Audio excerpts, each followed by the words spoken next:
Hello, hello, hello.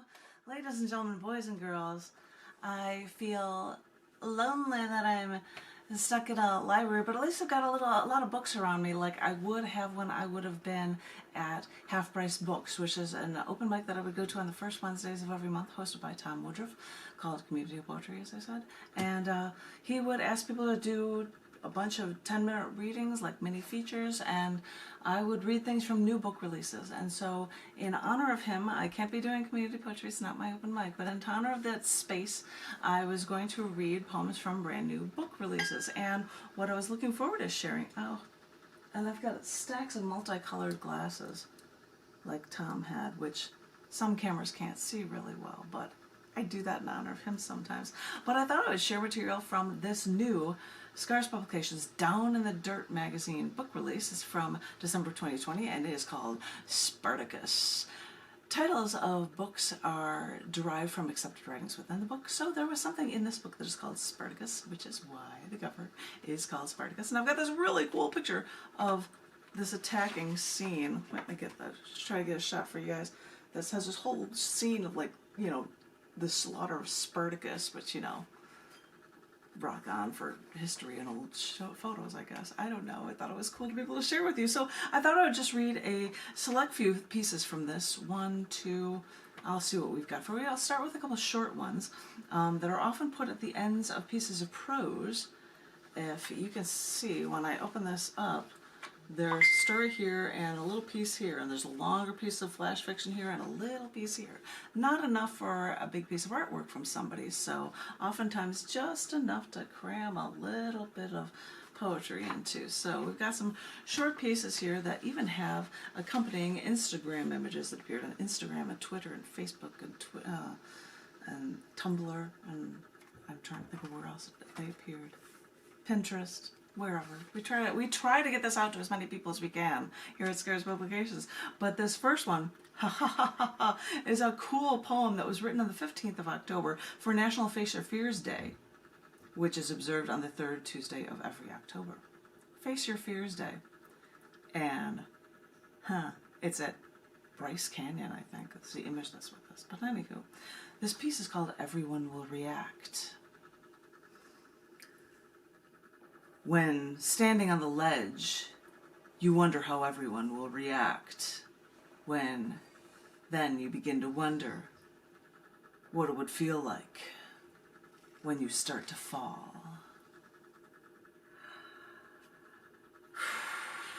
I think everybody and their brother assumes that's like somebody killing themselves, but it could very easily be somebody jumping from a building, hang gliding. You know, the idea of, you know, jumping out of an airplane, not to die, but it's just face your fear. Do you have a fear of heights? Well, then confront it. And I don't know, I thought that's kind of wicked because you can take that in so many ways. But this next one on the next page has a shell on the picture, and it is a short piece called Brittle. Poor trapped snail, born into a shell that keeps them contained, trapped within these curved yet brittle, hard walls. These walls seem so suffocating. They make life seem so short.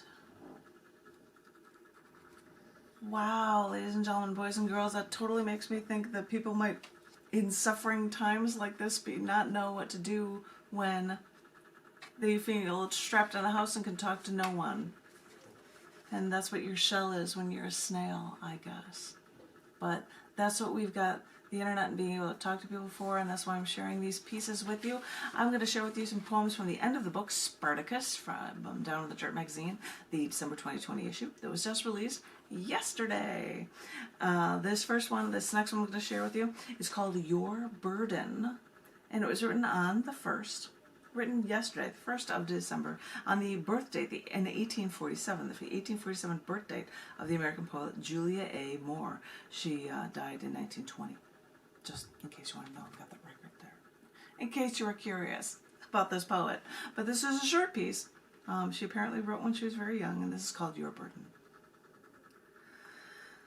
I have seen death all around me too long. I try to write my grievances poetically.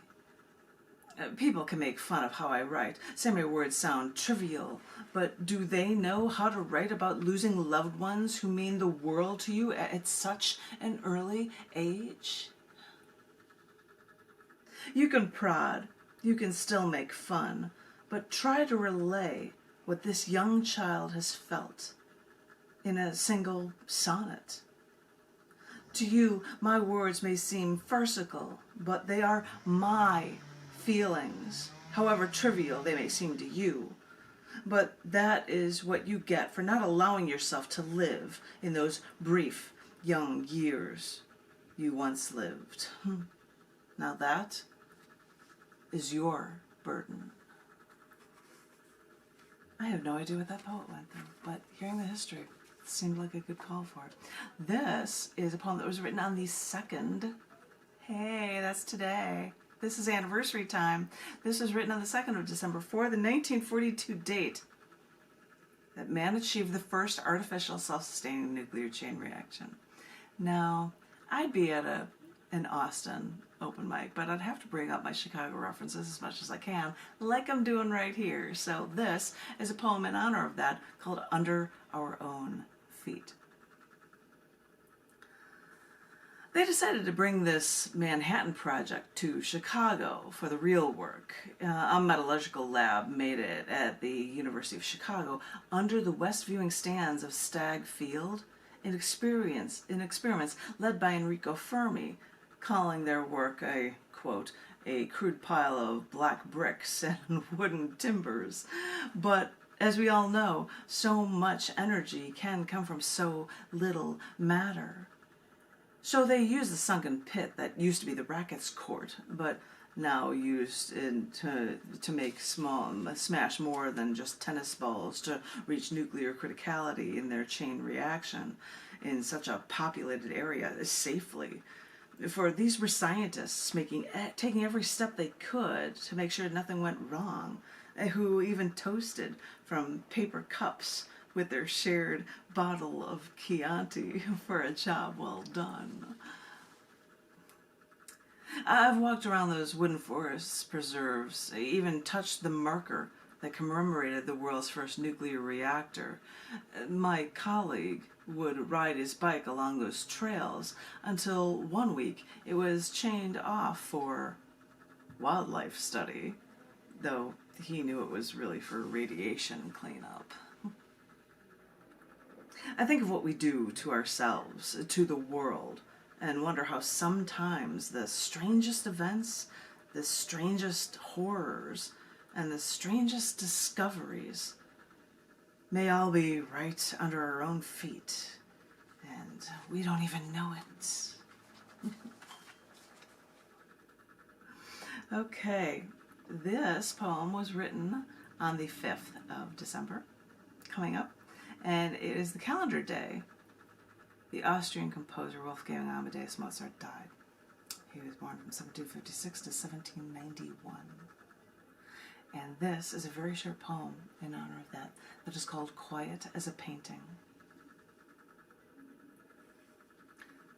People throughout history praise a select few, for few possess the genius to bring music to our souls, no matter the year, the century. And without them, everyone's existence would be as quiet as a painting. Only one image. There would be no motion. And most importantly, there would be no music.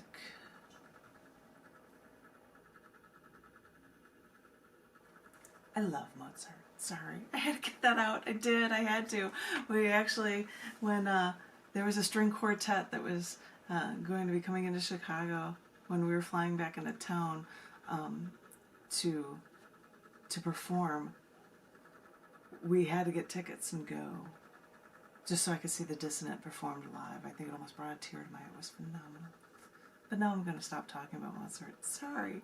So sorry. This next one is a very short poem that was written on the 6th of December, and it was the day of the 1893 birth of the English poet Sylvia Townsend Warner, which is also the 1746 birth of Scottish poet and songwriter Lady Grizzel Brayley. So it's two different births here that I'm going on. And it's called Until All the Pieces Connect. Collected deep within a soul, a vast wilderness scattered with nature. Escape to the sounds of crickets until a solemn train rumbles past in the distance. All our music to the ear and dance in the eternal, cool twilight until all the pieces connect and you discover immortality.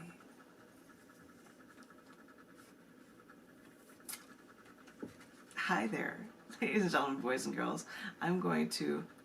I've got 4 more poems I'm going to share with you from the Down in the Dirt 12/20, December 2020 book called Spartacus that was released yesterday from Scars Publications. If you'd like to know anything about it, you can go to scars.tv/dirt or just scars.tv even, and you can find anything out about it and find out about this with a bunch of writers in it. I'm just reading you selections from this book at the end of the book.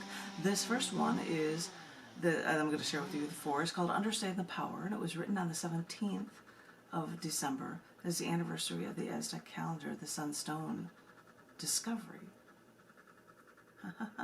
They actually discovered it on the 17th of December, a number of years ago. But this is called Understand the Power. Humankind has a penchant for thinking the end is near, whether it be from a Bible telling of the book of Revelations to mankind's fault with our technology for the calendar changes to 2000, or the unimaginably different Aztec apocalypse cataclysms. We visited New York City when the millennium changed and saw that nothing fell apart. We went to a members club, sportsman's club, for beers on December 12th, 2012 to toast the Mayan prophecies that never happened. However, we all have something in common with every civilization. Some of us believe that the end is near, whether it be from climate change, ice ages to droughts or floods, or the crater smash, maybe a comet with an explosion raining ash down over civilization, nearly extinguishing all life. Or whether we think our own mistakes will be our downfall from computers. But understanding calendar changes that make our technology world go black, or else it might just be the right leaders making just the wrong decisions and starting mass nuclear annihilation, destroying mankind planets wide. So yeah, all of us have thought about it, and all of us have tried to understand. The disconcerting, the frightening things are that the Aztec culture, whose history is patchy because Spanish conquest destroyed them, but the Aztec apocalypse story is so different from all the others because they believe that all that destruction already happened. This world is not the first. Take it from the Aztec and their calendar. Sunstone discovery, centuries old, a calendar used for astrology, chronology, or even for religious worship of their sun god. This discovery is one of the few things we revere from a civilization that never passed the Stone Age, but still knew of 4 suns, eras, movements in history. We may never have all the pieces to fully understand the power the Aztec civilization possessed in truly understanding our world. Now this sunstone, which was first found laying horizontally, is revered as artwork when viewed on a wall for aesthetic beauty only. In doing this, we continue to fail to understand what one society understood, revered, and feared. So with only parts of the picture shown incorrectly to help us fail to understand, we continue to worry about the end, how it may come, and without all the pieces together, we still wonder if we can truly be at peace at the end. It was a fascinating discovery when they discovered that sunstone. So this is why I had to share it with you. But the last three I'm going to share with you relate to Christmas and New Year's, I believe, because this is a book that represents all of December. This is the December 2020 issue of Down the Dirt magazine. It is called Spartacus. Spartacus. Spartacus. Sorry, I shouldn't sing it that way. Anyway, I'm being a goofball. But this first one is called The Usual Conquest Style, and it was written on the 24th of December, on the date that Kiribati, aka Christmas Island, is discovered by James Cook. So this is called Usual Conquest Style. There are many stories, rumors even, about where Christmas came from. Whether it sprouts from lore or myth will continue to confound cultures. Information even circulates about Christmas Island, where it is and what of its meaning, which is where the word continues to confuse, because today, on Christmas Eve, British explorer James Cook discovered Christmas Island. Now, this is a Polynesian island, possibly once a stopping post for ships traveling across the Pacific in the early 1800s, until trading died down, and this raised coral atoll was abandoned, even though the Republic of Kiribati, a nation in the Pacific Ocean, called this island a respelling of the Latin script for Christmas. Per our usual conquest style, both Britain and America claimed this island, though we didn't do much with it. That is, until we realized that it was a good point for munitions discovered by World War I, and especially in World War II. But the real payload for Western countries came in 1957, when Britain and the United States could both test nuclear warfare, because the first thing we think of when it comes to an island name for something that's supposed to care about, something that's supposed to be loving and giving to one another, is to use this small island to plot our own final solution to the human problem. So this twice abandoned Christmas Island was eventually almost decimated, thanks to Western expansion.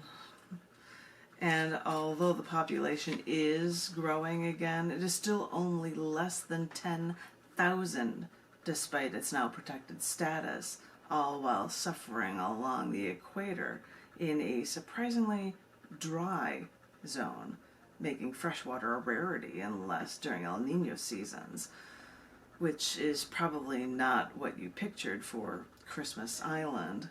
But then again, it doesn't matter the season or the holiday when it comes to Western civilization's penchant for destruction and annihilation.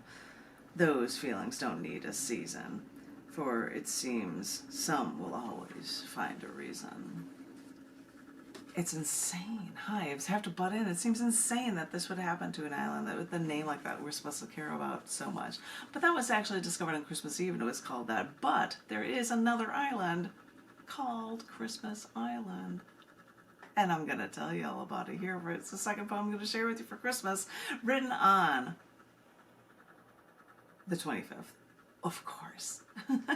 And it is the day in 1643 that Christmas Island was discovered. It's a different one. There's a different Christmas Island. There really is. And this one is for that, and it's called Exploit the Island. I remember this Depeche Mode instrumental song. It's titled Christmas Island, and unlike mellow or somewhat somber tunes, it belted out a long processional music beat with a strong beats, and it was almost an instrumental call to action. The song wasn't on their albums. It's only a tune the diehard fans back in the day would know or even like. But the Christmas Island song that's been in my head is actually the one by Big Crosby and the Andrews Sisters. Sure, the Andrews Sisters didn't originally sing it with them, but I knew Bing crooned with Christmas songs, where this little ditty sings of spending Christmas across the sea, coconuts on the trees, and presents coming in on canoe. And sure, Bing may have released this back in the 50s, well after the original, but looking back, it confuses me when the only Christmas island I knew off the top of my head was a tiny place in the Pacific that was deserted twice and then used as a nuclear testing site. So really, it doesn't seem like a true vacation retreat. But the thing is, the Christmas island I know was discovered on Christmas Eve by the British, which kind of seems like a weird reason to call it Christmas Island. And that's when I discovered that there's another Christmas island, discovered on Christmas Day by a European in 1643. So maybe this is the tropical resort being crooned about. Now, the Christmas Island, discovered on Christmas Eve by Britain on a small island, is a small island in the Pacific Ocean, while the Christmas Island discovered on Christmas Day by Europeans is a small island in the Indian Ocean. But after that, they start to sound similar. Both islands are populated by only a few thousand people, and both were populated explored for annexation until countries came in to exploit the island for their military. For this island, at first it came with the Japanese in World War II. This tiny island then became a harbor for refugees, which had very few beaches and so little climate change at the southern edge of the equatorial region. So, in some ways, this Christmas island was a beautiful place for people who needed to escape an unjust war, with a rainforest and animals differentiated from what you could ever find at the Galapagos Islands along the equator. But the only real resource was phosphate, mining for phosphate, where the phosphate was extracted from guano, which is the accumulation excrement of seabirds and bats. And who said nature wouldn't work so well for mankind? So no, this Chinese / Malaysian / Australian island, now under Australia's rule, which doesn't please the locals, may not be the Bing Crosby vacation getaway, but during war, Christmas Island was paradise to those who were truly in need. Wow. Alright, see, I couldn't just give you straight up Christmas poems, could I? I had to teach you about a couple different Christmas islands in existence. Then that is why I'm going to share with you this last very short poem about New Year's Eve from the book Spartacus, from Down in the Dirt magazine. Spartacus. Anyway, and it is called Kiribati, and it was written on the 31st of December. The beginning of a history webpage article reads, in effect, if you tell me you were born in Kiribati on December 31st in 1994, then you are firstly a liar, and secondly, you do not exist. Because of the change in time zones, the previously called Gilbert Islands, those Kiribati Islands, were divided up by the international date line, and the western portion was 24 hours ahead of its eastern side. So, in effect, there were only 4 days in the week where businesses could even be conducted. The article explains that to correct this, the dateline was shunted to the east so that all the island would be on the same day. But to do this, the island had to skip the entire last day in December to pull this off. I'm always wondering what I should be doing on New Year's Eve.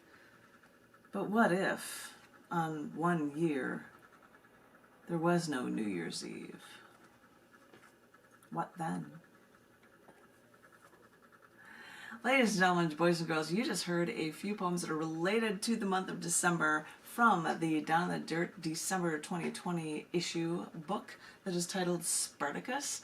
It is released from Scars Publications. It was just released yesterday. You can find it at scars.tv/dirt to find the writing inside of it, and you can also check it out on Amazon if you would like. And I want to thank everyone for listening, because I have to take breaks like this from the readings so that others could read during this time for community poetry, and that was what this time was dedicated for. But I hope everyone is remaining artistically inclined. I hope that everyone is remaining safe during these COVID times, and as I will always say, if you ever feel like you are lost or alone or trapped in your little contained space and are so alone and have no one, just know that you are loved and that we'll all get through this. And you hang in there, every one of you hang in there, and I will come back very shortly with another reading. So you be good, and I will talk to you soon. Thank you.